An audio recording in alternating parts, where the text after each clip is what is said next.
Kisah tentang Ashabul Kahfi merupakan salah satu cerita yang terkenal dalam kepercayaan agama-agama Abrahamik, terutama dalam Islam. Kisah ini menceritakan sekelompok pemuda beriman yang melarikan diri dari penganiayaan seorang raja yang zalim dan berlindung di dalam sebuah gua. Gua tersebut kemudian menjadi tempat mereka tertidur selama 309 tahun, seperti yang diisyaratkan dalam Al-Quran, tepatnya dalam surat Al-Kahfi ayat 9 sampai 26. Setelah ribuan tahun, lokasi gua ini sempat hilang dan tidak ditemukan oleh siapapun, yang menyebabkan kisah ini dianggap oleh beberapa orang sebagai mitos karena kurangnya bukti arkeologi.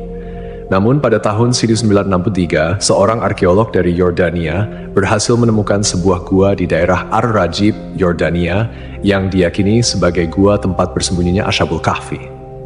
Penemuan ini mengungkap banyak bukti yang cocok dengan deskripsi dalam Al-Quran. Di dalam gua tersebut ditemukan 8 kuburan kuno, yang diduga merupakan tempat peristirahatan para pemuda Ashabul Kahfi, serta sebuah kerangka rahang atas seekor anjing, yang sesuai dengan kisah dalam Al-Quran bahwa seekor anjing turut menjaga pintu gua. Menurut tradisi Nasrani, 7 pemuda tersebut dikenal dengan nama Maximilianus, Martinianus, Dionysius, Yohanes, Konstantinus, Lamblicus, dan Antonius. Sementara dalam Islam, nama-nama mereka tidak disebutkan secara spesifik dalam Al-Quran, namun beberapa ulama dan sejarawan menyebut mereka sebagai Martelius, Cassitius, Sidemius, Mixalmina, Mikaslimina, dan Tamliha. Terdapat juga seorang pemuda penggembala yang membawa serta anjingnya untuk menjaga mereka.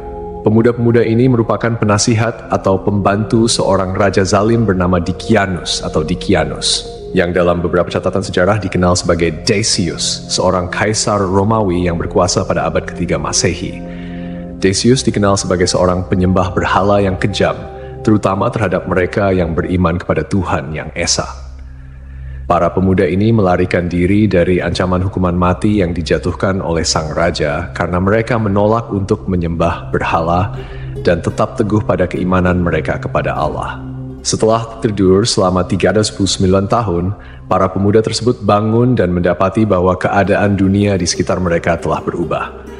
Orang-orang di sekitar mereka telah memeluk agama Tauhid dan kepercayaan kepada Tuhan yang Esa sudah tersebar luas. Bukti ilmiah dari penemuan gua ini memperkuat keyakinan akan kebenaran kisah Ashabul Kahfi. Penemuan arkeologis seperti kuburan kuno dan kerangka anjing di mulut gua sejalan dengan narasi yang terdapat dalam Al-Quran.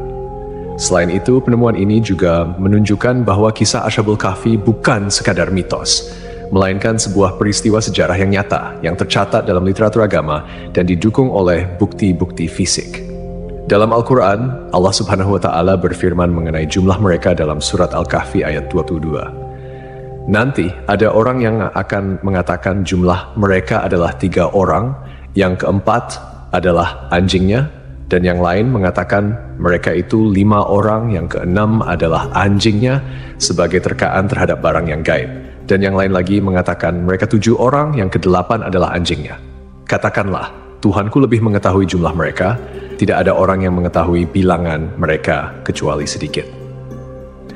Ayat ini menegaskan bahwa hanya Allah yang mengetahui jumlah pasti dari pemuda-pemuda tersebut, dan tidak ada seorang pun yang memiliki pengetahuan pasti kecuali mereka yang diberi petunjuk oleh Allah. Ashabul Kahfi, seperti yang disebutkan dalam Al-Quran surat Al-Kahfi ayat 11, tidak hanya merupakan bukti kebesaran Allah, tetapi juga mengandung detail-detail yang menunjukkan mukjizat dan keajaiban yang hanya bisa diketahui melalui wahyu. Dalam tafsir Ibnu Katsir, dijelaskan bahwa anjing yang menemani para pemuda tersebut juga ikut tertidur di dalam gua bersama mereka. Allah Subhanahu wa Ta'ala berfirman, "Dan kamu akan melihat matahari ketika terbit, condong dari gua mereka ke sebelah kanan, dan bila matahari terbenam, menjauhi mereka ke sebelah kiri, sedang mereka berada dalam tempat yang luas dalam gua itu."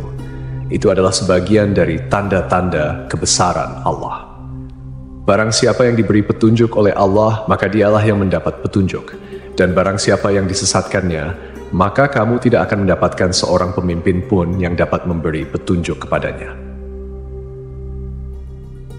Para peneliti yang mempelajari gua ini menemukan bahwa celah masuknya sinar matahari ke dalam gua memang sesuai dengan deskripsi yang ada dalam Al-Quran. Celah gua di sebelah selatan mengarah ke barat daya. sehingga ketika seseorang berdiri di dalam gua pada waktu sore, sinar matahari akan bergerak ke arah kanan dan memberikan ruang untuk melihat pemandangan luar gua. Pada waktu siang hari, sinar matahari tidak masuk ke dalam gua, sedangkan saat matahari terbenam, sinar tersebut hanya sedikit dan sesaat memasuki gua. Fenomena ini sangat menakjubkan karena menggambarkan akurasi detail yang disampaikan dalam wahyu yang kemudian dibuktikan oleh penelitian modern. Selain itu, ditemukan pula tulisan dalam berbagai bahasa kuno di dinding gua yang mengisyaratkan tentang keesaan Tuhan. Ini menimbulkan pertanyaan besar, bagaimana mungkin Rasulullah Shallallahu Alaihi Wasallam bisa mengetahui detail kisah ini yang terjadi 5 abad sebelum kelahirannya dan sebelum turunnya Al-Quran? Jawabannya jelas. Itu adalah wahyu dari Allah, menunjukkan bahwa Al-Quran adalah firman Allah yang mengandung kebenaran sejati.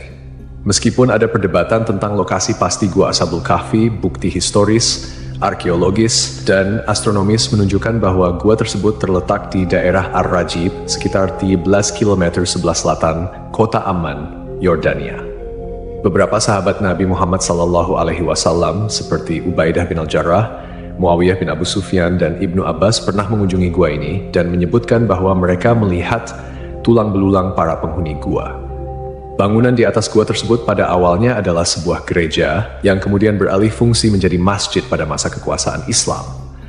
Di dalamnya terdapat pilar-pilar batu yang tidak sama tingginya, membentuk lingkaran yang diduga merupakan bangunan yang disebut dalam Al-Quran. Dan demikianlah kami pertemukan mereka dengan manusia, agar manusia itu mengetahui bahwa janji Allah itu benar, dan bahwa kedatangan hari kiamat tidak ada keraguan padanya. Seorang pakar geologi, Nazim Al-Kailani, dalam penelitiannya menyatakan bahwa tanah di gua ini memiliki peran penting dalam menjaga keutuhan kondisi tubuh para penghuni gua. Tanah di kawasan Gunung Rakim mengandung karbohidrat, kalsium, magnesium, serta tumbuh-tumbuhan dan hewan yang jenuh dengan radium. Material ini mengandung unsur logam uranium yang berkilau dan menghasilkan sinar alfa, beta, dan gamma. Jenis-jenis sinar ini diketahui mampu mensterilkan dan menjaga kualitas kondisi daging serta tumbuhan dari kebusukan. Selain penjelasan dari sudut pandang teologis dan sejarah, beberapa ilmuwan juga telah mencoba memahami mengapa tubuh para pemuda Ashabul Kahfi tidak hancur meski tertidur selama lebih dari 3 abad. Dalam Al-Quran, terdapat petunjuk-petunjuk yang bisa menjadi dasar ilmiah untuk memahami fenomena ini. Allah Subhanahu wa Ta'ala berfirman dalam surat Al-Kahfi ayat 15, "Dan kamu mengira mereka itu bangun, padahal mereka tidur, dan kami bolak-balikkan mereka ke kanan dan kiri, sedang anjing mereka menjulurkan kedua lengannya di depan pintu gua." Surat Al-Kahfi. Dari ayat ini terdapat beberapa pelajaran yang bisa kita ambil, terutama terkait dengan bagaimana Allah menjaga tubuh para pemuda Ashabul Kahfi selama mereka tertidur. Salah satu cara yang dilakukan Allah adalah dengan membolak-balikan tubuh mereka, sehingga menghindari terjadinya ulcus decubitus atau pressure ulcer, yaitu luka yang disebabkan oleh tekanan berkelanjutan pada satu bagian tubuh. Jika seseorang berbaring dalam satu posisi dalam waktu yang sangat lama, aliran darah ke bagian tersebut bisa terhambat, yang akhirnya menyebabkan kerusakan jaringan karena kekurangan oksigen dan nutrisi. Dengan memutar posisi mereka secara berkala, Allah menjaga integritas tubuh mereka. Ibnu Katsir, seorang mufasir terkenal, juga menjelaskan dalam tafsirnya mengenai surat Al-Kahfi ayat 11 bahwa Allah dengan hikmahnya menjaga para pemuda ini dari sinar matahari yang berlebihan. Sinar matahari pagi yang lembut memberikan kehangatan dan sinar yang cukup untuk menjaga kondisi tubuh mereka tanpa menyebabkan kerusakan kulit akibat paparan sinar matahari yang terlalu lama. Ini sesuai dengan pengetahuan medis modern, First, yang menyatakan bahwa paparan sinar ultraviolet dari matahari dalam jumlah yang cukup penting untuk sintesis vitamin D dalam tubuh. Vitamin D berperan penting dalam metabolisme kalsium, yang penting untuk kesehatan tulang, sistem kekebalan tubuh, serta fungsi otot dan saraf. Namun, paparan sinar matahari yang berlebihan bisa merusak kulit dan menyebabkan penyakit.